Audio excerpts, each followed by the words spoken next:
Hey there, guys. Welcome back to some Windows XP. We're going back. Oh man, the best Windows. I miss this version of Windows. I miss when things didn't break all the time. Well, you say that, but this is Windows XP on the internet in 2020, so I don't like this. We gotta ditch the evidence. So I guess to play Sonic Heroes today, we're gonna be using good old Windows 10. No! Not that one! I hate that one.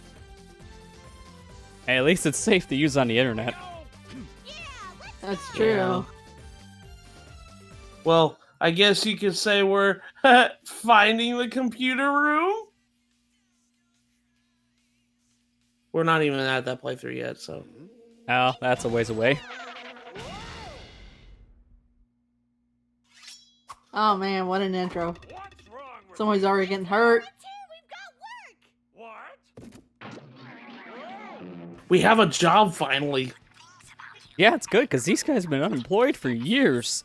This is Team Chaotix' second game. Their first one was Knuckles Chaotix on the 32X. A game most people haven't played because they didn't have that add-on. Yeah, it's just like, Knuckles 32, Knuckles Chaotix. That game was on a doomed console that was basically a Sega Saturn, but for the Sega Genesis, and it had no point because the Sega Saturn was literally going to release the next freaking year. Wait. Yeah, it didn't have any time.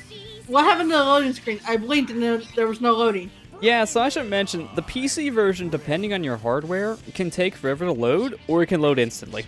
In the case of this playthrough, it's loading instantly for me.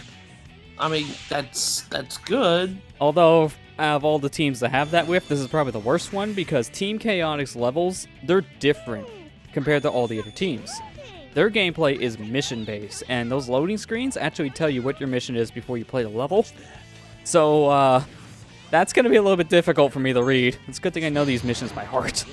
Yeah. That'd be horrible if you tried to play this version of Sonic Heroes nowadays, I guess. Yeah.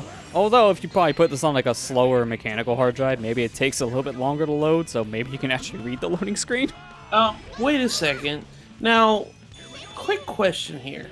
Maybe it's just my YouTube just did this, but it just went from like 30 frames to 60. Yeah, that's your YouTube player, because this is just recorded in 60.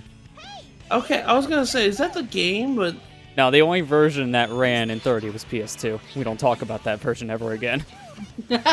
yeah, we did in the last playthrough. Yeah.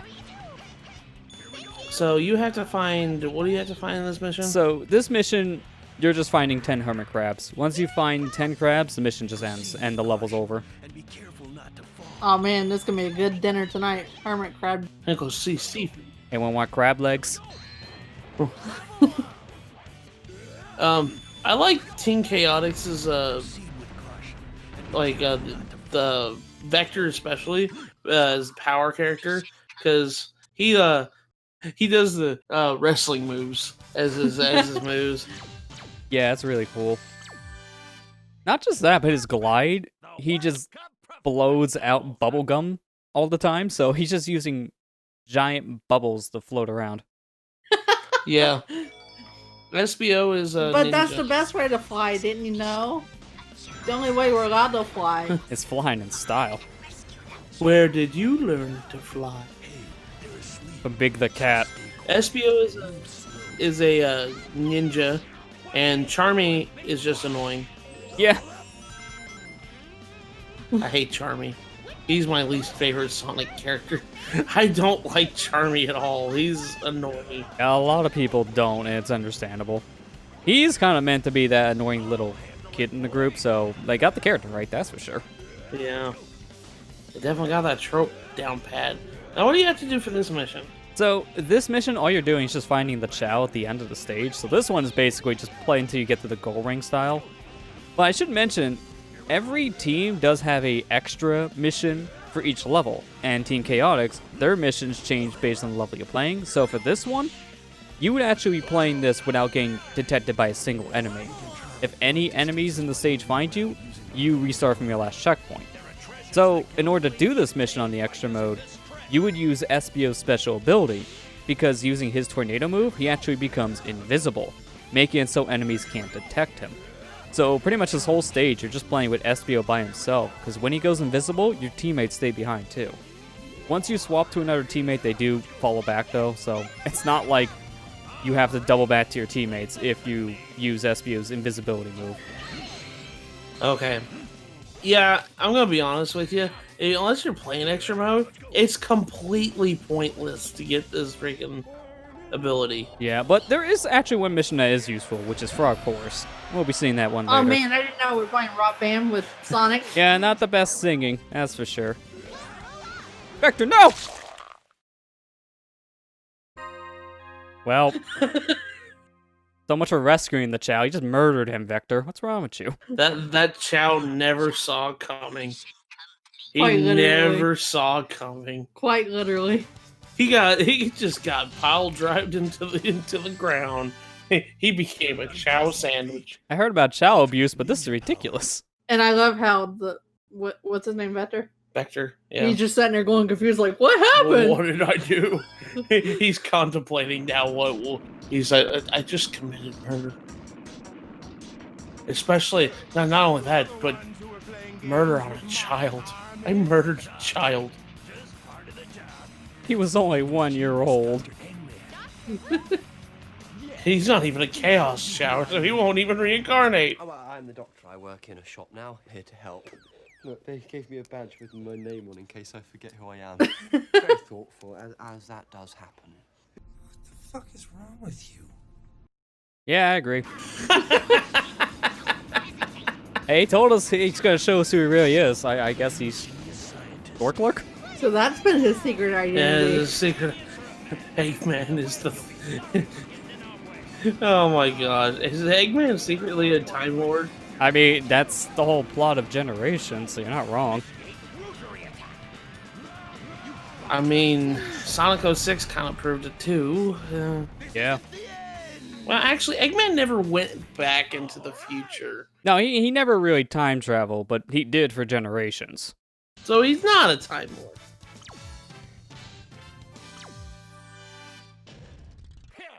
Take that, Doctor.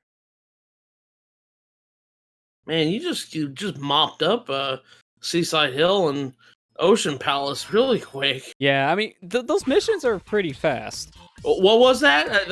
I'm sorry. Can you just pause for a second so I know where my mission is? Man, Yeah. one time I want a loading screen. We can go back to the PS2.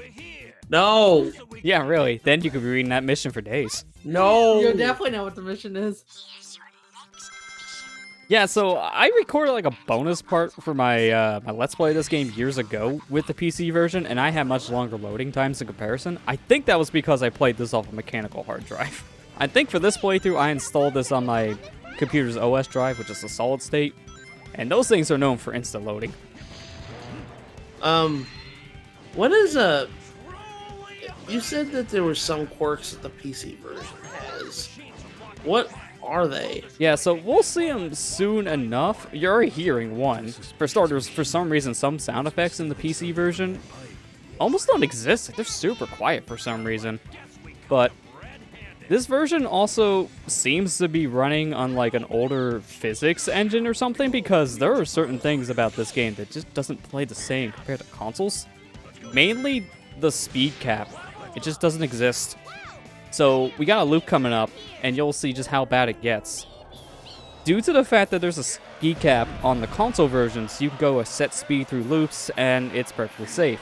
On the PC version, when you go through a loop, you go faster and faster and faster, and half the time you clip your loops. Oh my gosh. It can't handle the speed. Yeah, so there's weird quirks like that with the PC version. A lot of people think that this might have been an earlier build of the game that just didn't get tweaked by the time it got released, so it's not the same as the consoles. As you can see right here with that immense speed. Whee! Oh my god! Because of no speed cap here, there's actually an exclusive glitch to the PC version you can do, where if you're coming off of a loop, you can actually use your power character's gliding ability and keep all that speed and just fly through the level real fast. You can only do it in the PC version because of the lack of the speed cap. So I'm guessing the version the speedrunners like is this version. I mean, it actually kind of depends, because some speedrunners do kind of like the lack of the speed cap, but most runners still prefer to play this on GameCube. Okay. There's also weirder things about this PC version too. Trying to get it to run on modern hardware can be a little weird too, because this game doesn't have the more modern things we're used to, like a better way to remap your controls or better graphics options. Like the highest this game can output is a 4:3 resolution, and it's like 1024 or something like that. It's an oddball resolution, so some screens may not be able to handle it. I know some of my TVs can't output this game's resolution. Oh, what do you have to do for this mission? Yeah, I forgot, since the freaking loading time was like instantaneous. Yeah, I'm about to say, you didn't forget, you just didn't get to see it. But this mission, you just have to kill all the enemies. Oh, okay. Kill every single enemy. This is a precursor to some missions in Shadow the Hedgehog. Well, actually, it's more of a precursor to Team Dark's extra mode missions. Because their missions are kill 100 enemies in every stage. And in some stages, there aren't 100 enemies, which means you constantly loop back through the stage to beat it. Oh my gosh. Yeah, some stages aren't fun for that. Those missions can take up to like 10 minutes at times because of just how long it could take to get the enemies. Man, there's sometimes I want to play some of these games and actually like ever 100% them. Like this game, for instance, I never 100%ed this game because I never went out of my way to get all the A ranks and all that other stuff. And I never got to play like modes like extra mode or something like that. I never got to do that. So it's just like, if I ever do it, there's a lot of Sonic games I never really 100%ed because of the ranking system. Another one was Shadow the Hedgehog, like getting the super expert mode in that one. Yeah, it's actually weird that you say that, because I own the adventure games, Heroes, and Shadow the Hedgehog back in the day. Now those four, the only one I actually truly 100% was Shadow the Hedgehog. Don't know why, but that was the only one I was able to fully 100%. Because I know for that one you had to get A rank in all of the missions? Yeah. Which really wasn't that bad to do in some missions. Like some, if you just go fast, you'll get the rank based on time bonus. Did you get all the items too, and the Chow items in that game? Yeah, but I believe you pretty much get all the items in like the Shadow Box for just beating certain routes. So you're gonna get them all by the time you unlock Last Story. Yeah. Which I will say, playing that game with something like Shadow Rifle is child's play. Yeah. We only got 2 more enemies left. Yeah, and they're both at the very end of the stage. And I almost jumped off. That would have been fantastic. Oh my gosh. Just trying to activate the pulley here. So they put that little flower there. So if you don't get all the enemies at this point, you're missing one somewhere in the stage, you would activate that flower with Charmy, and it would warp you back to the very beginning. So I hope at this point you got all the enemies, because if not, it's a scavenger hunt. Yeah. You're gonna have to go, thus wasting more time, thus your rank goes down. Yeah. Ultimate ninja power. Because this is one of those easier missions if you get all the enemies along the way and you don't have to backtrack. You're almost guaranteed to get an A rank because you're constantly killing enemies and getting the score bonuses. Just make sure you get them all in one go. Giant turtle robots. So you have to kill all the turtle robots on this level? Well, luckily, you only have to do 3 in the normal mission. There are 5 in total here, and I believe that's what the extra mission is. You have to kill them all. Okay. I'm guessing you get a boost if you do the pile drive move and then swap the speed, right? Yeah. Yeah, luckily that is a glitch that exists in all the versions. So here's a turtle right here. They're all going to be trapped in cages like this, so you have to find a switch in order to get into the cage with the turtle. Alternately, you can also use your Team Blast, and it will kill the turtle through the cage, so you don't have to activate all these cages. What's going on? Oh, why did the camera do that? I think it got stuck on a wall. Oh. But yeah, Team Chaotix's Team Blast is really weird because, well, obviously, Vector is a horrible singer. Yeah. And 2, whenever you activate it, all the enemies you kill turn into ring boxes. Yeah, this is actually a really good thing because Team Chaotix, out of all the teams, they have the most abusable Team Blast because if there's a lot of enemies around you, you get so many rings from just using the Team Blast, it will fill the meter instantly. So those enemy rush boss fights that we'll have to deal with here in this game, they're child's play for Team Chaotix because when you run into them, you just Team Blast the whole time. You get to hear his awful singing. I wonder who's the better singer, Vector the Crocodile or Mike Kirby? Yeah, really. So this is our last turtle we need to kill here, and because we got Team Blast, we'll just scream at it to death. I love how it didn't even transition back to the level before you finished. It's like, oh, end the level. Yeah, good enough. You killed it, so good enough. The work of professionals. Now, this is also like a weird thing. I noticed this only because I've played every single version of Sonic Heroes at this point. But you can see one of the things, I believe, points out that this is an earlier build of the game. Notice how the ranking there, that the whole border that the ranking uses, it's slightly different looking on this version compared to all the other releases. So that could have been like a leftover thing from it being an older build. That could have been its original design, and then they were fine-tuning it for the final release, but the PC version didn't get it. So why is Team Dar picking a fight with us? Reasons. Rouge is mad about something? Yeah, they're just thinking that we're an enemy. That's pretty much it. It's just, like they said, a misunderstanding. Oh my gosh, this is the longest I've ever seen you in one of these team battles. I mean, it still ended relatively fast, but yeah, they actually put up a fight. This is the longest time because I literally remember the Team Sonic when you were Team Rose. He literally just moved over 5 inches and he jumped over him and just killed himself. Yeah, I wish you could do that with all the teams, because that would be amazing. Sadly, I can't do that as a Chaotix